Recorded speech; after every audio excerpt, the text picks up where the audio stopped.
A principios del siglo XX, pareciera que las mujeres lograran ocupar finalmente un espacio antes del mundo masculino. No es que antes no lo ocuparan, pero lo hacían con mucho trabajo. A lo largo de los siglos, las mujeres utilizaron diversas estrategias para vencer el mandato que las sometía, aquel que las hacía mudas y silenciosas. Es el caso de Sor Juana Inés de la Cruz, la mexicana que supo defender su voz y se convirtió en una figura del siglo de oro español. A los 3 años, Sor Juana podía leer libros y era la dama más querida de la virreina, un privilegio que gozó durante 20 años.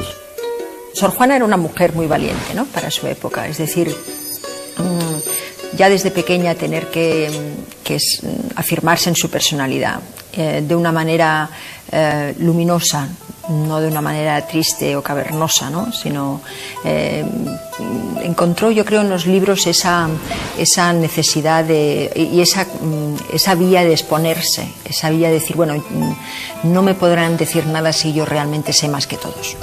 Yo creo que Sor Juana Inés sigue siendo tan importante precisamente porque rompe el molde. Es decir, son mujeres que rompen los códigos de su época y eso es lo que las hace extraordinarias. Con el aval de la virreina, Sor Juana floreció y se convirtió en la 10ª musa. Pero en 1688, los virreyes fueron sustituidos y ella se recluyó en el convento de las Carmelitas Descalzas, donde llevó una vida monástica, de penitencia hasta su muerte. Bueno, yo creo que en esa época para una mujer era la única escapatoria estar dentro de una prisión casi, ¿no?, estar aislada del mundo y poder dedicarse y hacer su vida como ella quería. Entonces ella buscó un refugio que al mismo tiempo pues tuviera paz, tuviera tiempo para la lectura, o sea, yo no creo que al principio ella lo viviera como algo malo, al contrario, sino que lo vivía como bueno, una manera, ¿no?, de dedicarse y de hacer lo que a ella le venía en gana. Obligada a dedicarse a la vida religiosa, Sor Juana murió el 17 de abril de 1695, contagiada a raíz de la epidemia de fiebre tifoidea que asoló al convento. Fue enterrada en una fosa común, devuelta a la invisibilidad y al silencio.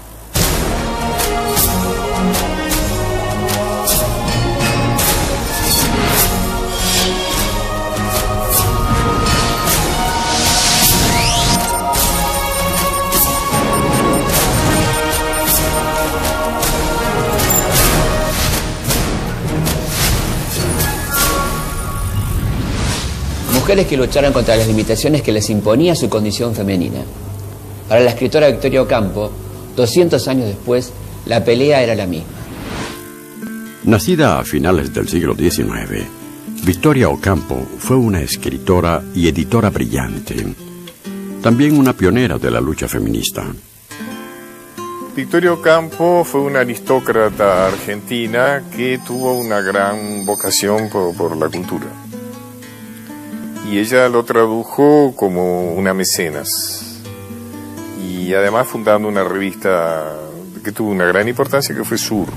Yo creo que Victoria Ocampo es un personaje interesantísimo por su labor de difusión en la revista y también por su vida, ¿no? Es una vida interesante, accidentada, llena de avatares, ¿no? Y siempre en medio de todos esos problemas, pues ella afirmó su vocación como gestora cultural, como directora de la revista, y todos tenemos que tener una gran gratitud a esta gran mujer. El proyecto editorial que comenzó con la revista Sur continuó con la publicación de grandes obras de grandes autores, como Jorge Luis Borges, Juan Carlos Sonetti, Vladimir Nabokov, Federico García Lorca y Adolfo Bioy Casares. En este proyecto, Victoria arriesgó gran parte de su fortuna. Tuvo una gran importancia porque allí publicaron sus primeros textos, varios de los que luego serían escritores muy reconocidos, como Julio Cortázar, por ejemplo. Y además porque sus páginas podían escribir escritores que estaban prohibidos en sus propios países. En la revista Sur, por primera vez ya el nombre de la revista lo indica, otra vez hay esta afirmación de la identidad geográfica, cultural del continente. Victoria proponía un modelo de mujer culta y activa a la cabeza de un proyecto intelectual, antes patrimonio masculino. a excepción de La Voz de la Mujer, el periódico anarquista de Virginia Volten, cuyo lema era ni Dios, ni patrón, ni marido. Celebrar o conmemorar el Bicentenario es la posibilidad de remitirnos a las grandes batallas, a las figuras que dan identidad a nuestros países, con los grandes héroes, con las personas que hicieron algo a favor de la libertad, de liberarse de un yugo colonial, de vivir de otra forma a partir precisamente de la decisión de los pueblos de establecer nuevas condiciones. Así que el Bicentenario es una cosa importante para nuestros países porque nos remite precisamente al valor de todo eso.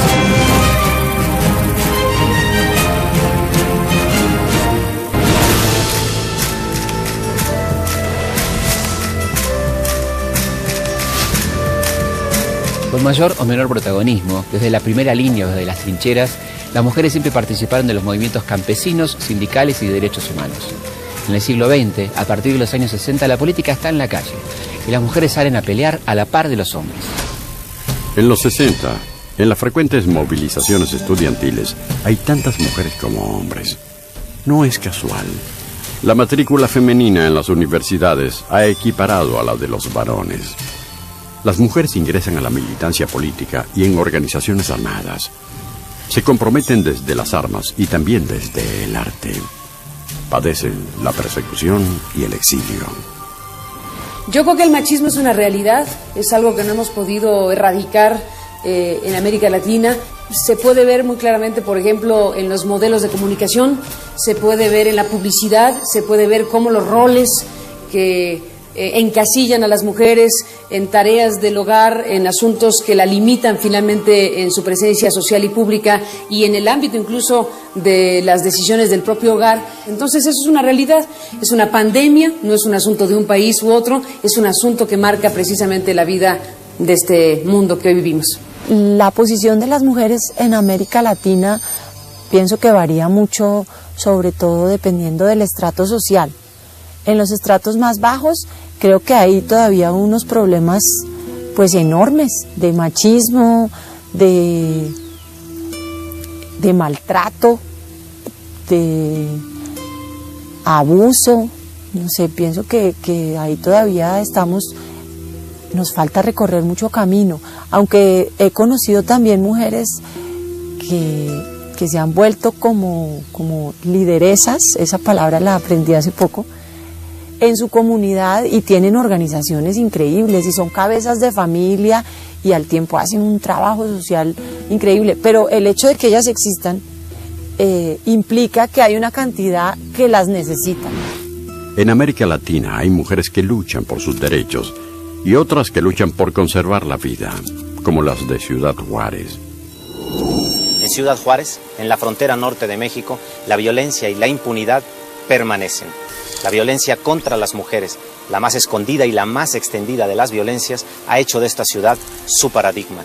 Desde 1993 se suceden cientos de asesinatos en Ciudad Juárez. Las víctimas son niñas y mujeres, tantas como a razón de una por semana, desde hace 17 años.